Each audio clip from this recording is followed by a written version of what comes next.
You were not meant to be a slave to the grind. You were not meant to trade your life force for money. You can escape gravity. You can unlock your life. You got this. Let's go. Hello and welcome to Unlock Your Life. I'm your host, Jennings Smith. Super glad you're here today. Today is Friday and we're talking about if people don't need you, then they leave you. If people don't need you, then they will leave you. And I'm mostly talking about business here, although I would say it definitely transitions into your family life too, as well. If you as a spouse stop giving any effort, it's going to be hard for your wife or your husband or whatever to stick around too long if you're producing no effort. So if people don't need you, they leave you. So if you don't want people to leave you, if you want people to be dependent on you and you want to get compensated for that, then how do you make that happen?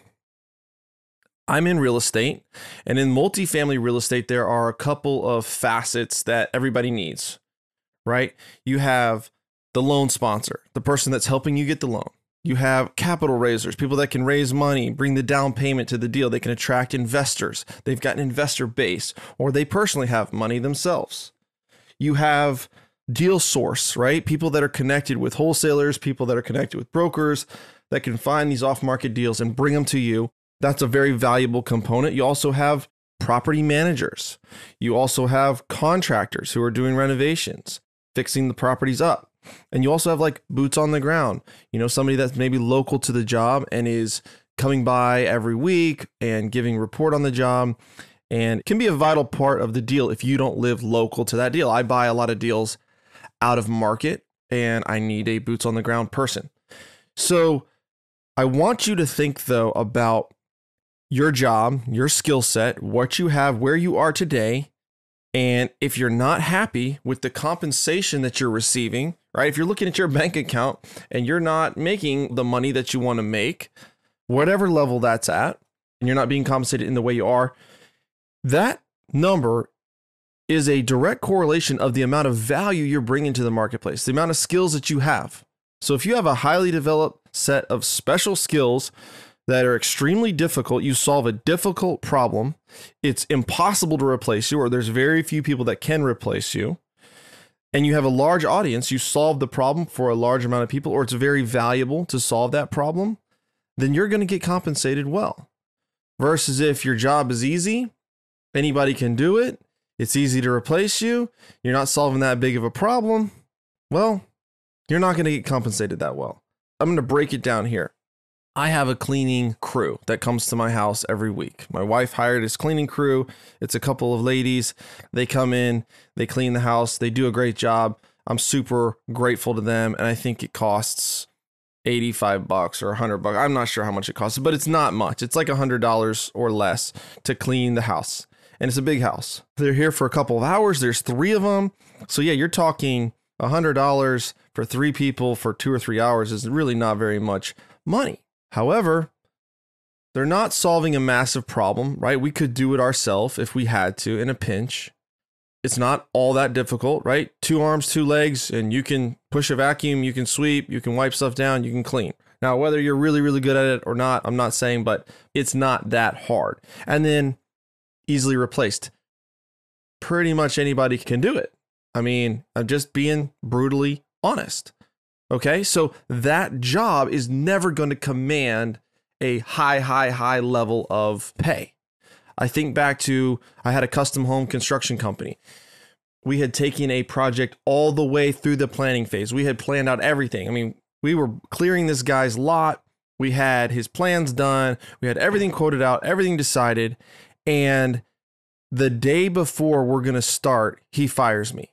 So he calls me up and is like, dude, you're fired. You're taking too long. I wanted this project to already start. And so he fires me. And I'm like, really set back by this because I think it was like a $600,000 or $700,000 house, but I didn't make myself irreplaceable. And he found another builder who just stepped right in my place, picked up the plans, built the house. The house looks pretty much the same as if I had built it. I'm not going to lie. That builder did a good job. And I got replaced because there's a lot of competition. And so I never really made a whole lot of money as a mid-level custom builder. I renovated kitchens, bathrooms. I built decent sized custom homes. but I wasn't in the top 1% where the really, really rich, wealthy people had to have me as their exclusive builder. And so I was easily replaceable. So I had to be very competitive with what I charged, really couldn't charge too much. And so because of that, I was easily replaced and I never made a whole lot of money.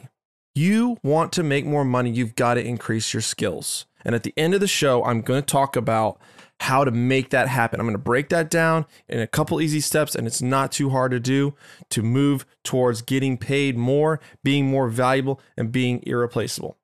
So partnerships, they only work when both members are needed. Partnerships will only work when both members are very needed. Now, if one member isn't pulling his or her weight, or isn't really needed, or there's a duplication of effort, or there's a duplication of personality and skill set, I think that it can go along for a little while, but long term, that relationship will start to falter and will start to fail.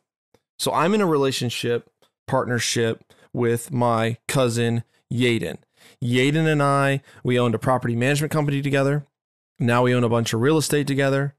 We own an education company together, My First Million in multifamily. And so we do a lot of stuff together. And this partnership works because both people are needed. We have differing skill sets, number one. But secondly, and I think this is even more important, we're both committed to building skills and getting better, because I want Yaden to need me. I know if Yaden doesn't need me, Yaden will leave me.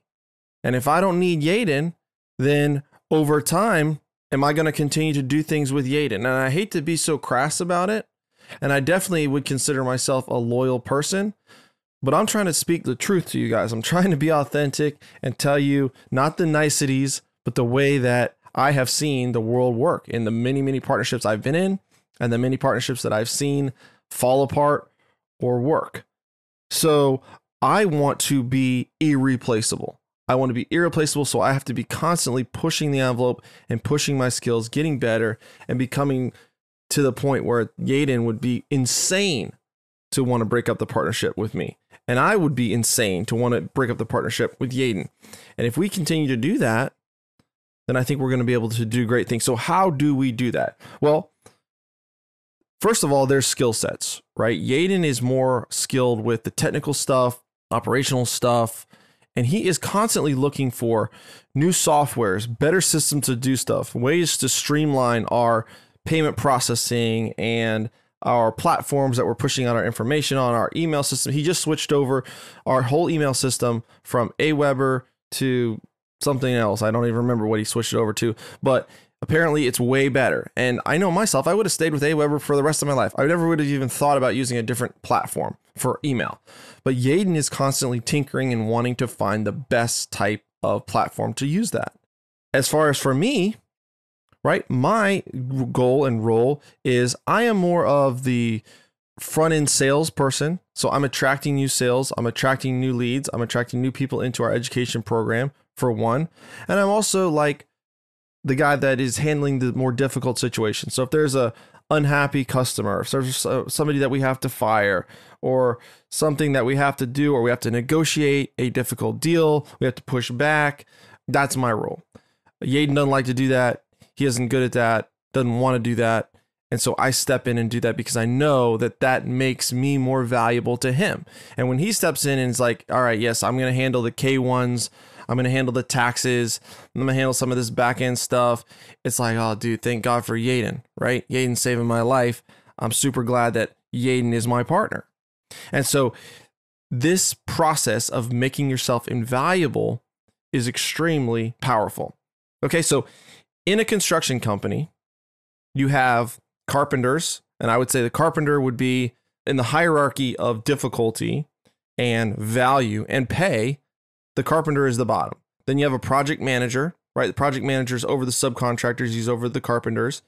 And so they're above him, they're more valuable. And then you have the salesperson, right? Leading the sales, talking with clients, bringing revenue in the door. And then you have the owner of the company.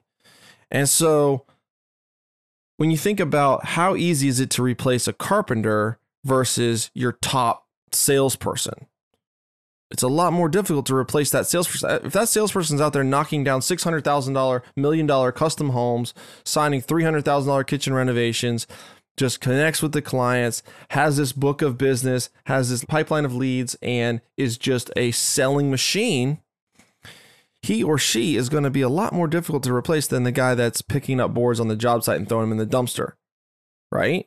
And the same thing, the project manager who is running solid projects and doing his job very, very, very well is a lot more valuable than the carpenter laborer as far as monetarily wise, but not as highly compensated as the person that is bringing all the sales in the door, because that person is keeping the business alive and pushing the business forward. So something that I say to people who are young and getting out there and they want to make money and they want to start investing and they want to set themselves up with a good lifestyle, sales is a great way to go because there's no cap and you can make yourself extremely valuable to the company that you're working for because they're making a lot of money off you. You're valuable. And so they're willing to share a piece of the pie because you're bringing in revenue. And so it's a great way to get started, make a decent amount of revenue, and then you can start investing. You can start getting in passive income, real estate, other businesses, whatever you want to do. But if you're 20 years old, I mean, sales is a crucible. Sales is going to build metal in you, and it's going to make you see how the market directly values the effort and the skills that you have. And if you're not very good at sales, you are not going to make very good money. And if you're great at sales, you're going to make phenomenal money. Okay, so going back to my initial story with real estate, there's a hierarchy there. You've got boots on the ground, you've got contractors, you've got property managers, you've got deal sourcing people, you've got capital raisers, money people, and then you've got loan sponsors. And I would say loan sponsor is the top of the hierarchy, right? This person has multi-millions of dollars in the bank. They've got tons of real estate. They've got experience. When they're signing on the loan, when they're signing on a $5 million, $10 million loan, the bank is approving that loan. That loan sponsor is very vital because without them, there is no deal, right? Unless you're paying cash or you're getting seller financing. But without them, there's no deal. I don't care if you have the down payment, the contractor, property manager, the boots on the ground, all the money raised. If you don't have that loan sponsor, there is no deal. So that person can command equity, and they're very, very important to the deal. And they're hard to replace because even though there are a lot of people that maybe have wealth like that, they don't have a personal relationship with you. They don't trust you necessarily that they're going to sign on your debt. And then the next hierarchy would be the capital raiser, the person that either has the down payment or can find people that can bring the down payment. Everybody needs money, and for whatever reason, people are scared to ask for money, to put themselves out there, to raise capital. And so there's a lot of people that they're willing to do everything else except for that piece. And so if you bring that piece, it's super valuable. Deal sourcing, also very difficult and also very valuable. To cold call brokers, that's uncomfortable. To build these relationships, to find off market deals, to know how to underwrite, to know if something even is a good deal. And if you bring that deal to somebody that has money and a loan sponsor or somebody that can raise money, you're going to be a part of that deal. You're going to get compensated. You're going to be a part of the team. And so that is a super valuable piece. Then you're moving down the hierarchy now. Now you're talking property manager. A great property manager is vital to the success of a project. However, let's be real here. There's a lot of property manager companies out there, and they all want to work with you. And so it's kind of a dime a dozen that you can find multiple property managers that are going to do a good job. Now, once you find a good one, you're probably going to stick with them, and they are valuable and they do get compensated, but they don't make the money that the loan sponsor and the capital raisers and the deal source people are making. They don't. I mean, there's guys that have sourced deals for me and, instantly making hundreds of thousands of dollars off of one deal because it's such a great deal.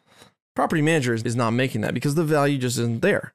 And then boots on the ground or, contractor, same sort of thing. A good contractor to renovate your property is important, but there's a lot of contractors out there. And I say this as a former contractor, right? We're a dime a dozen. There's a lot of us out there, and a lot of us are good, and a lot of us are cheap, or a lot of us are going to compete on price.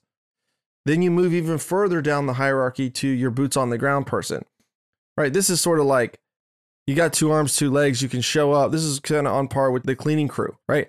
You show up and You walk the property, you make a report, you send it to the ownership group. It's not that hard. Why am I going to give you a large amount of equity or any equity in the deal for that? I can hire somebody for $20 an hour to do that, right? It's not a valuable piece because you don't have a whole lot of skills that you're bringing to the equation.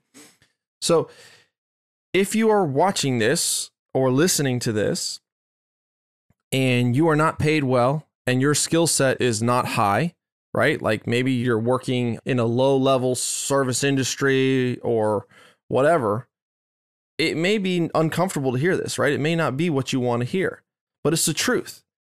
And so you can either reject it and be like, well, this isn't fair and what I do is important and it's needed and I'm proud of what I do. That's fine. And if you're happy doing that and you're happy with the compensation that you're getting, then fine. But the way to get more compensation is not to go out there and demand that McDonald's pay you more, because McDonald's just builds machines to replace you. They don't care about you. They care about the value that you bring. And if you were leading McDonald's and you were the regional manager over 500 McDonald's, like they would pay you because it's a skill and it's a difficult thing to handle. And it took you a while to build that skill and you're not easy to replace.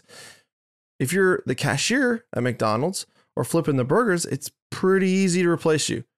Like just be real. Be honest with yourself.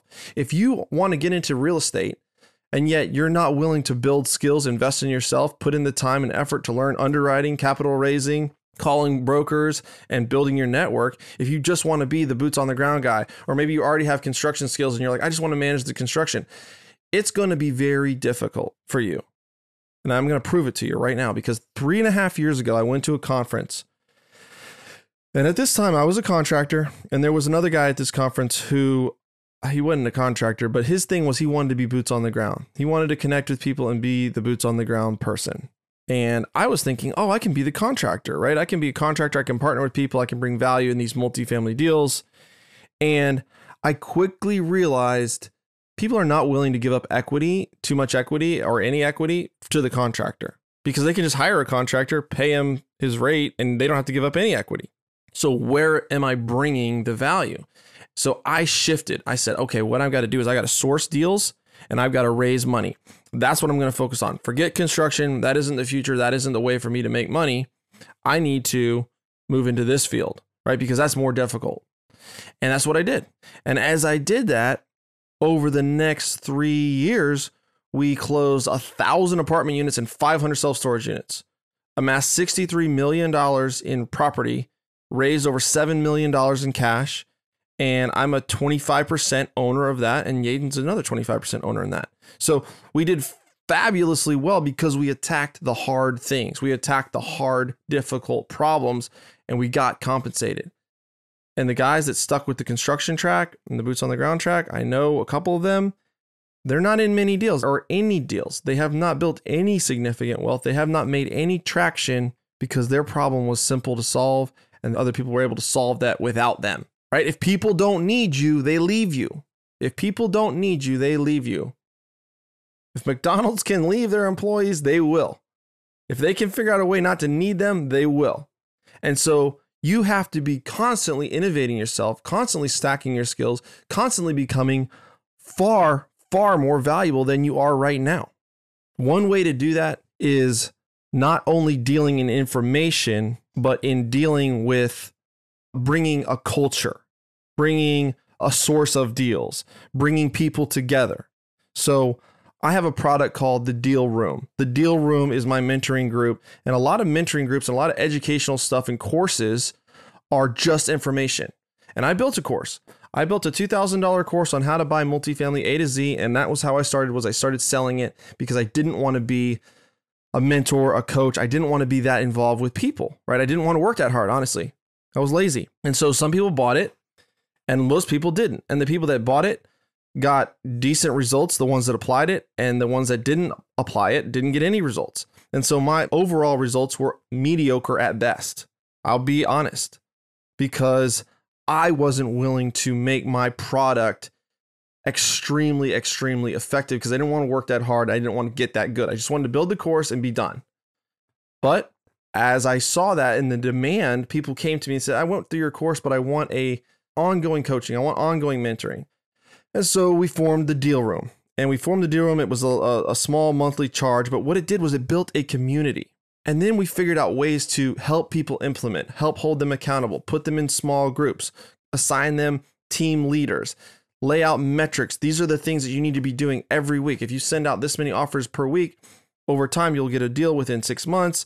If you do this, you're going to raise capital. If you do this, you're going to build relationships with brokers, and building this network, and also like a competitive environment of people wanting to win in front of their peers and be recognized.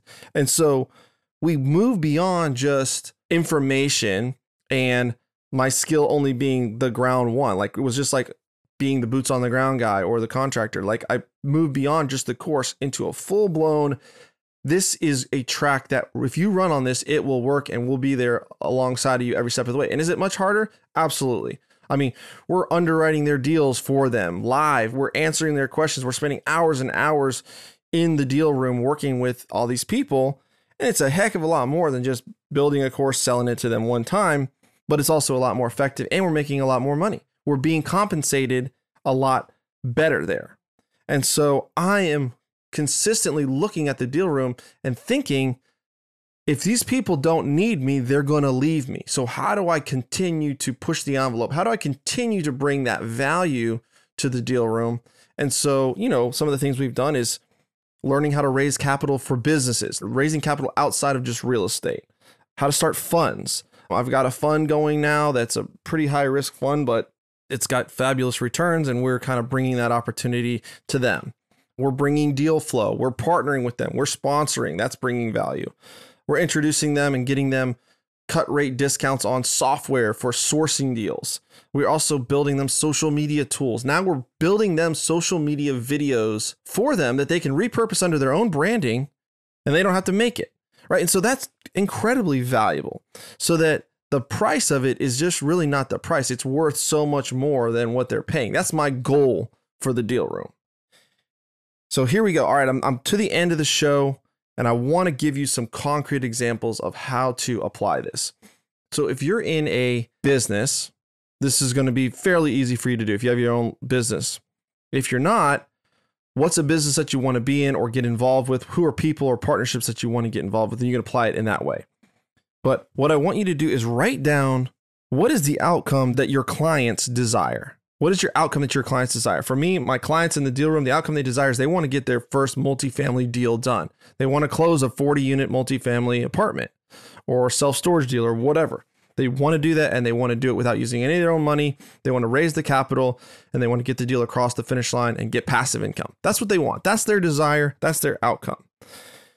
Then I wrote down, what are all the crazy things? No ideas are wrong. What are the things that I could help them ensure their success? It was like foolproof, down to like I could post on their behalf for social media. I could move in their house. I could live with them, and I could coach them day in, day out. We could work on this 8 hours a day, right?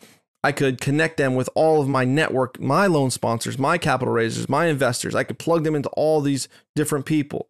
I could hold them accountable. I could do the deal sprints. I could put them in small groups. I could put them in small teams. And I wrote down all these ideas. And you're going to have ideas, and you're going to have ideas that are going to be insanely expensive, that wouldn't make sense to do. You're going to have stuff that would take so much time and effort from you that you would have no life, right? That has no scale. If I go and live with somebody to help them succeed in multifamily, I bet you they would succeed in multifamily, but I can only help one person, right? I would have to abandon my family, and I'm not doing that. So I've got to find the sweet spot. I've got to find where those two things cross. What is something that is really effective? Maybe it's hard and expensive to do it one time, but then it has scale. It's not hard to implement a long term. So, for example, in social media, I wanted to help people with social media. I wanted them to be able to copy what I'm doing. And so I wrote a 27-page book, Social Media Secrets. And it was like A to Z, how I built a 24,000 person Facebook group, how I attract private money, how I position my stories, the psychology behind raising capital using social media. And I just documented everything I did, and I put it out into the deal room. So it took me weeks to write this thing. Then we sent it in, we edited it. It cost money to make it. But then once it's made, it is very scalable, right? If somebody joins the deal room, boom, they get this guide, they enjoy it, they use it, they put it to work, and it's a value add that I don't have to do over and over and over and over again. Same thing with the social media. I've geared some of my videos to be talking towards investors, right? A limited partner in a real estate deal that maybe wants to invest 50 grand, $100,000 into a real estate deal. Now my little 1-minute clip videos, I'm gearing some of them towards that avatar, and the people repurpose that media towards the avatar. And so while they're building their own brand and they're making their own videos and they're making their own posts, now they have filler, so they can be at least posting consistently 4, 5, 6 times a week. 2 or 3 of them are them. 2 or 3 of them are me, or generic information like whiteboard videos, whatever. But it's helping them get traction and get what they want. Because if I can get them what they want, then I can get what I want. And building that community. So what is the desire of your client? Who are you trying to help? Or if you're trying to partner with somebody, right? If somebody's trying to break into a multifamily deal, you'd be like, wow, if I got really good at raising money and I could bring 500 grand, $1 million to somebody's deal, I bet you somebody would let me in their deal. I bet you they'd want to have a conversation with me. If I cold called brokers and off-market apartment deals and I found a smoking deal, I bet you somebody would be interested in partnering with me and helping me raise the money and close this deal, and I could get a piece of that deal. Those are the kind of things, like those are problems that I have, right? I want to find a great deal. I want to find my next smoking home run deal. And there's a million other people like me, right? I want to have capital to invest in my deals. So you got to find out, what are the problems that these people, your customers or the people you want to partner with, what are they having and how can you solve them, versus solving the simple problem, the easy problem, or the problem that you think that they have that maybe really isn't even their problem. I have people that come to me that they want to raise capital for me, and that's not my problem. I have a network where I have a ton of people that want to invest in my deals. That's not my problem. I don't need that. Right? Now, a great off-market deal, absolutely. I need that. I'm happy to give up equity or pay for that. And so solving the right problem. But there's a lot of people that they do need money. They don't have the network that I have or the capital raising piece of what they do.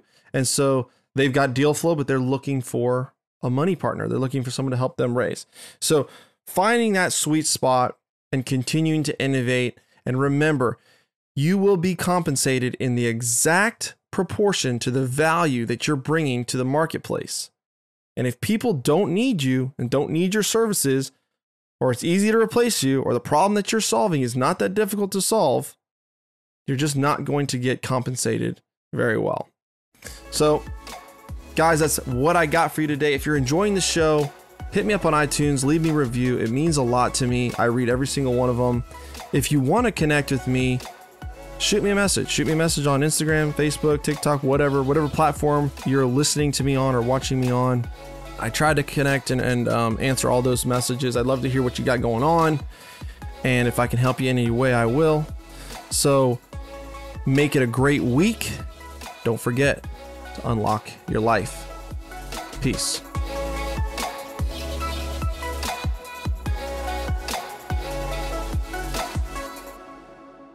This is thepodcastfactory.com.